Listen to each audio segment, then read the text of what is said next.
Hello friends, welcome to exam बे।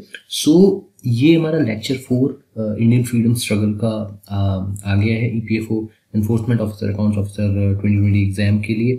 जैसे कि हम सभी लोग जानते हैं कि जो एग्ज़ाम है थोड़ा सा पोस्टपोन हुआ, थोड़ा सा आगे चला गया है, बट हमें तैयारी में ढील नहीं देनी है, हमें तैयारी करते रहनी है। रिमेंबर, ये एग्ज़ाम यूपीएससी कंडक्ट कराता है, ठीक है। और ये बेसिकली इसलिए हुआ है क्योंकि सिविल सर्विसेज एग्ज़ाम भी पोस्टपोन हो गया कोरोना वायरस क्राइसिस की वजह से। अब वो अक्टूबर में होगा। ये एग्ज़ाम प्रोबेबली जनवरी या फरवरी में शिफ्ट हो गया है। बट आप ये जो तैयारी करेंगे यूपीएससी सिविल सर्विसेज में भी काम आएंगे, एसएससी सीजीएल में भी काम आएंगे और दूसरे एग्जाम्स में भी काम आएंगी। तो इस लेक्चर में हमने ऑलरेडी 3 लेक्चर्स कवर कर लिया। प्लेलिस्ट एग्जाम भी चैनल पे जाकर देख सकते हो हिस्ट्री की। और इस लेक्चर के थ्रू हम एकदम अपने सिलेबस के लास्ट में पहुंच जाएंगे। ओके, सो इसमें हम स्टार्ट करेंगे इंडियन नेशनल कांग्रेस से। ओके, तो इंडियन नेशनल कांग्रेस एक बहुत ही, हम कह सकते हैं, बड़ा एक इवेंट है। वैसे तो पार्टी हमारी ग्रैंड ओल्ड पार्टी हो गई, बट ये बहुत ही बड़ा इवेंट है हमारे इंडियन नेशनल स्ट्रगल का। जब 1857 के बाद कह सकते हैं कि सबसे बड़ा इवेंट यही है। तो इसमें क्या है कि मैंने सारे इंपॉर्टेंट इवेंट्स कवर करे हैं टाइमलाइन वाइज। ओके, तो जैसे कि 1885 में कांग्रेस हुई है, इसके बाद जो भी इंपॉर्टेंट इवेंट्स हुए हैं अप टिल इंडियन इंडिपेंडेंस, तो ये सब इसमें कवर करेंगे। उसका बेस्ट तरीका मुझे लगता है आपका कवर करने का ये है कि आप ये जो नोट्स हैं आप इनसे अपने नोट्स बना सकते हैं, ठीक है। अपने 1 पॉइंटर 1 लाइनर नोट्स बना सकते हैं और उन्हें आप रिवाइज कर सकते हो, क्योंकि ये नोट्स बहुत मेहनत करके बनाए गए हैं। तो इसमें से आपके मोस्टली टॉपिक्स कवर हो जाएंगे, राइट। तो इंडियन नेशनल कांग्रेस, सबसे पहले इसका इंपॉर्टेंट चीज, founded in 1885। Idea was conceptualized by A.O. Hume, जो कि ब्रिटिश गवर्नमेंट में एक ऑफिसर थे, ठीक है, एक ब्रिटिशर थे। आइडिया उन्होंने कॉन्सेप्चुलाइज करा था। आइडिया के पीछे का मतलब लॉजिक ये था कि एक ऐसी पार्टी बना देते हैं जिससे कि थोड़ा सा एक बैलेंस बना रहेगा, क्योंकि उस टाइम पे क्या था कि थोड़ा थोड़ा एक्सट्रीमिज्म बढ़ रहा था। फर्स्ट सेशन इसका बॉम्बे में हुआ था। फर्स्ट सेशन इंपॉर्टेंट है, जो भी इंपॉर्टेंट पॉइंट्स है वो मैंने यहाँ पे डिस्कस कर लिए। First session was presided over by W.C. Banerjee, इन्होंने करा था। इन 1890 हमें विमेन के जो भी कॉन्ट्रीब्यूशंस हैं इंडियन नेशनल फ्रीडम स्ट्रगल में, वो उन पे हमें ध्यान देना है, ठीक है। जो नेक्स्ट जो और फाइनल जो लेक्चर है, क्योंकि हमने फाइनली इस लेक्चर में अपना लास्ट तक चले गए टाइमलाइन के, तो जो बचे हुए टॉपिक्स हैं वो important women leaders, important other national leaders, उन्हीं के बारे में वो वीडियो होगी। ओके, लास्ट में तो Kadambini Ganguly, the first women graduate of Calcutta university, she addressed the Congress sessions. She became the first women to do so in 1890, ठीक है। अब इसमें क्या था कि कांग्रेस में 2 खेमे बढ़ गए थे। ओके, 2 पार्टीज हो गई थी, 2 ग्रुप्स हो गए थे। एक तो मॉडरेट लीडर्स से, एक एक्सट्रीमिस्ट से। मॉडरेट लीडर्स एक तो वायलेंस वगैरह में विश्वास नहीं रखते थे। वो करते थे कि हमें जो ब्रिटिश गवर्नमेंट है उनसे नेगोशिएट करते रहना चाहिए, समहाउ एक बीच का रास्ता निकाल लेना चाहिए कि ब्रिटिश गवर्नमेंट के अंडर में हमें कुछ अथॉरिटी मिल जाए। स्टार्टिंग में यही था। एक्सट्रीमिस्ट थे, वो चाहते थे कि भाई हमारा देश है और हम इसे लेकर रहेंगे। तो वो थोड़ा सा उनका जो एक्सट्रीमिज्म का था, थोड़ा वायलेंस भी था, ये सब चीज़ें उसमें थी। Sarojini Naidu was the first women president of national Congress, तो ये मैंने एक पॉइंट इसमें ऐड कर दिया है। So the British government announce partition of Bengal in 1905। ये एक टाइमलाइन के थ्रू एक और इम्पॉर्टेंट इवेंट है। इसमें हमें याद रखना है year 1905। On August 7, 1905, with the passage of boycott resolution, स्वदेशी मूवमेंट स्टार्टेड इन रिटेलिएशन। तो जब पार्टीशन ऑफ बंगाल हुआ तो उसके रिटेलिएशन में स्वदेशी मूवमेंट स्टार्ट हुआ। पहला एक तरीके से हम कह सकते हैं नॉन कॉपरेशन क्विट इंडिया से पहले ये हमारा पहला मूवमेंट था, Swadeshi movement. Amar Sonar Bangla, the national anthem of present day Bangladesh, was composed by Mr. Rabindranath Tagore.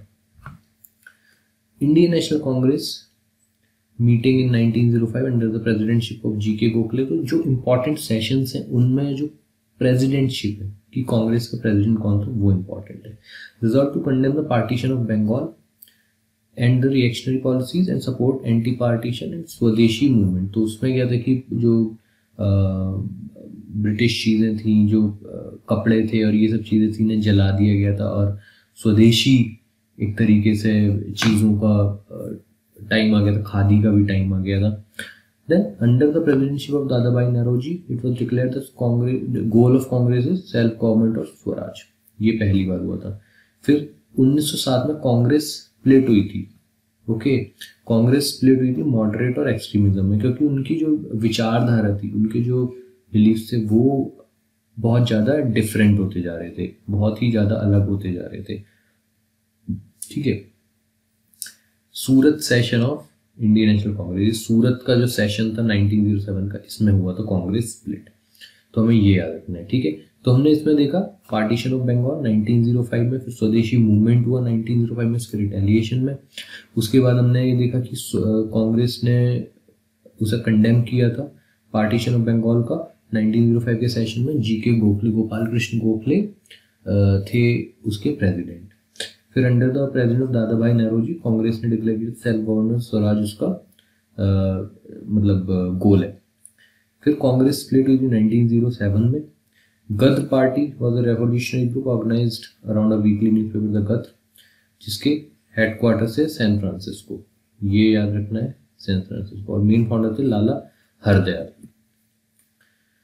स्वदेशी बंधप समिति, ये कुछ जो स्प्लिंटर ग्रुप्स वगैरह बने थे ये थे एक्सट्रीमिस्ट ग्रुप्स, तो ये उनके हैं और उनके फाउंडर्स हैं अश्विनी कुमार दत्ता। तो इनके फाउंडर ही याद रखने हैं अपने को। Anushilan Samiti was founded by Pramoda Mitter and Jitendra Nath Banerjee. Okay, Anushilan Samiti ने एक वीकली न्यूज़पेपर चलाया था युगांतर। तो यहाँ पे हमें ये याद रखना है इस न्यूज़पेपर का नाम।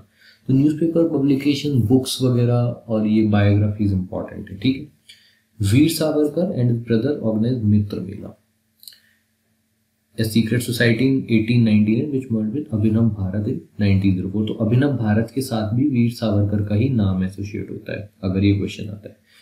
So revolutionary movements gained traction. It was decided to annul partition of Bengal। तो गवर्नमेंट ऑफ ब्रिटिश गवर्नमेंट ने डिसाइड किया 1911 में कि पार्टीशन ऑफ बंगाल को नहीं करते, क्योंकि बहुत ज़्यादा उसमें ये एक तरीके से ब्रिटिश गवर्नमेंट के अगेंस्ट इंसिडेंट्स हो रहे थे बहुत ज़्यादा और एक्सट्रीमिज्म बढ़ रहा था। मिंटो मॉर्ले रिफॉर्म्स आए थे 1909 में।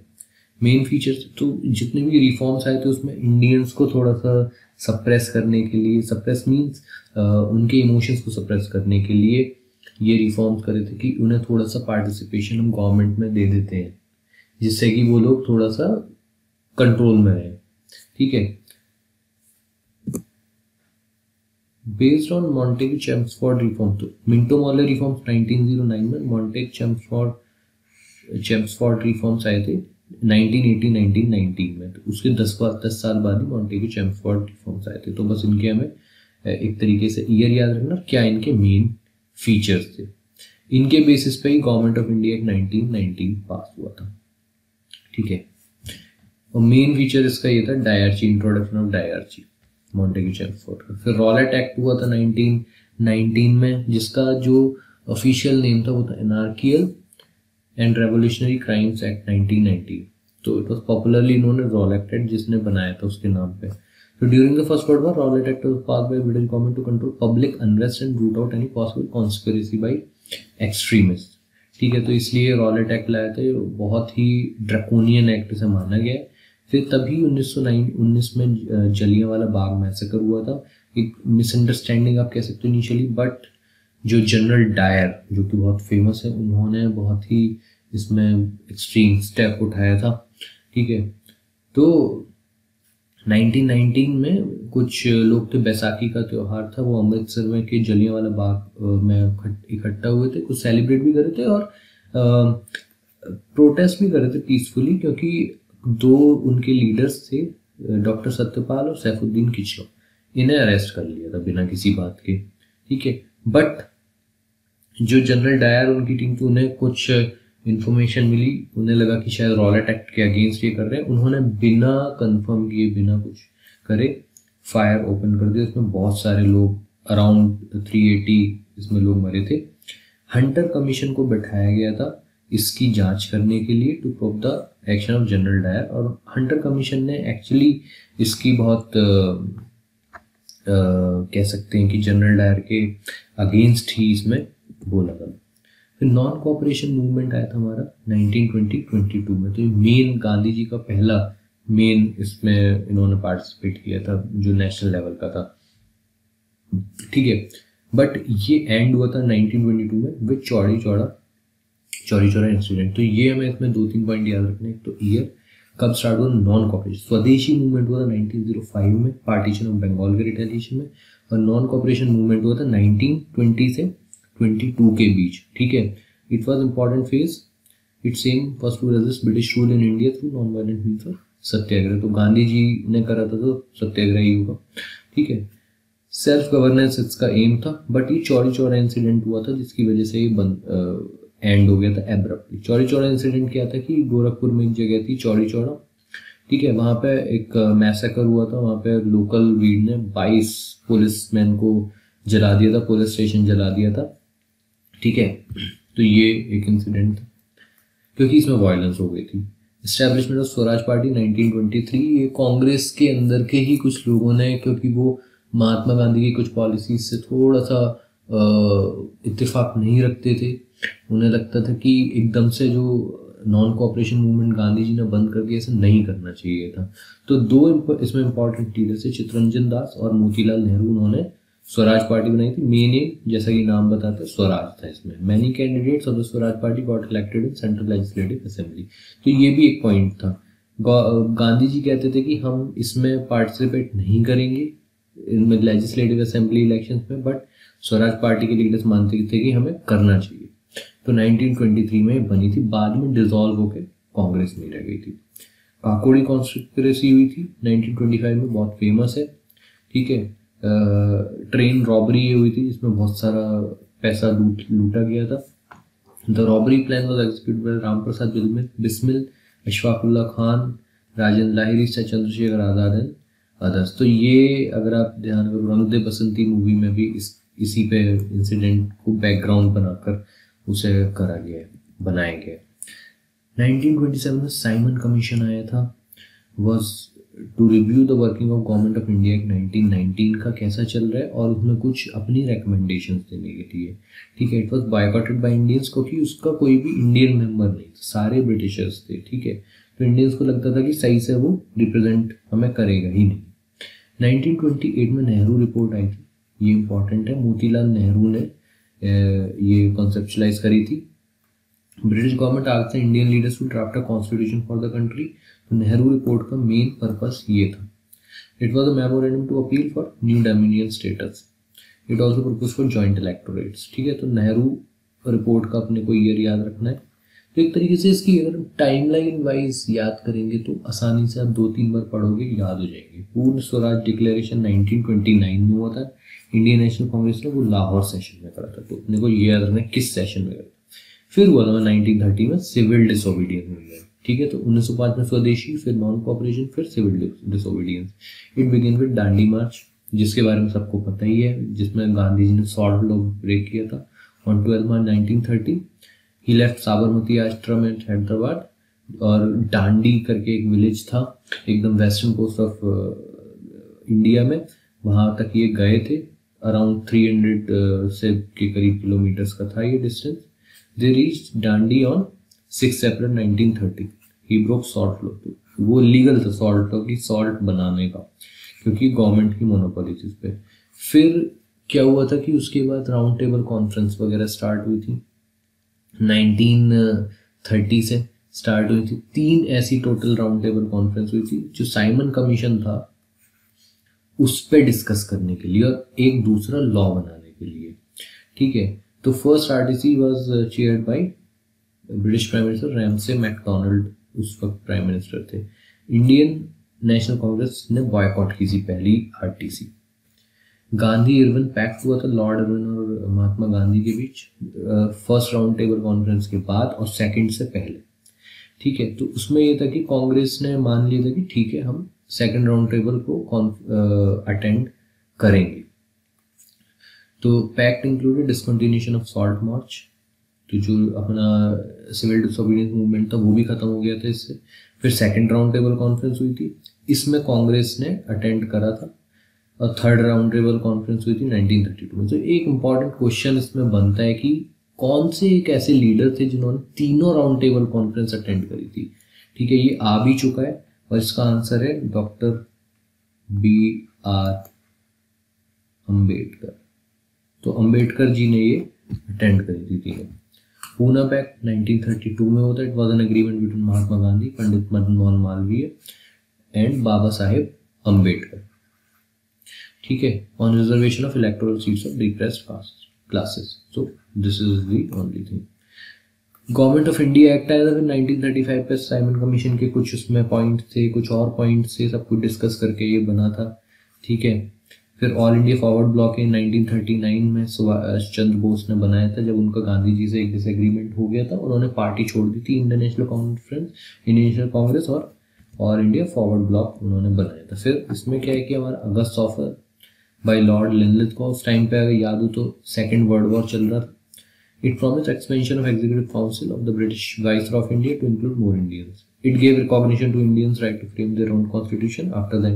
तो इसमें अगस्त ऑफर में क्या था कि ब्रिटिशर्स चाहते थे कि इंडियंस उनका फुली कोऑपरेट करें हर तरीके से, और उसके बदले में वो इन्हें ये चीज़ देंगे। बट ये अगस्त ऑफर को इट वॉज फेल्ड एक्चुअली, तो ये नहीं माना गया था, कांग्रेस वगैरह ने नहीं माना। तो फिर क्विट इंडिया मूवमेंट हुआ था 1942 में, एक तरीके से लास्ट बड़ा मूवमेंट था, लॉन्च बाय महात्मा गांधी, ठीक है। Mahatma Gandhi made a call, do or die. फिर क्रिप्स मिशन 1942 में ही आया था, ठीक है। इसमें भी यही था कि सपोर्ट चाहिए था इंडिया का ब्रिटिशर्स को, उनके सिपाहियों का, और हर तरीके से ये भी फेल हो गया था। फिर शिमला कॉन्फ्रेंस हुई थी 1945 में, जिसमें लॉर्ड वेवल थे इंडिया के वाइसरॉय। उन्होंने वेवल प्लान वगैरह दिया था, लास्ट डिच एफर्ट था ब्रिटिश गवर्नमेंट की तरफ से, ठीक है, कि ऑल इंडियन मेंबर्स होंगे, सिर्फ वाइसरॉय होगा, उनकी जो काउंसिल होती थी, और कमांडर इन चीफ हो। कमांडर इन चीफ मतलब डिफेंस मिनिस्ट्री उनके पास रहेगी और वाइसरॉय हिमसेल्फ हेड वो रहेगा, बाकी सब इंडियंस को दे देंगे, ठीक है। और बैलेंस रिप्रेजेंटेशन रहेगी हिंदू, मुस्लिम, सिख, ईसाई, ये सब की। तो ये इसमें वेवल प्लान मेन चीज थी, वेवल प्लान इससे रिलेटेड था हमारा। तो ये मेन इवेंट से, इसके बाद तो इंडिया को इंडिपेंडेंस मिली गई थी। बाकी के जो इंपॉर्टेंट जो बचे हुए टॉपिक्स हैं, जैसे लीडर्स वगैरह के बारे में जिनकी उम्मीद है आने की, वो हम लास्ट वीडियो में कवर करेंगे। तो इसके आप नोट्स अपने बना लीजिए एंड स्टे सेफ।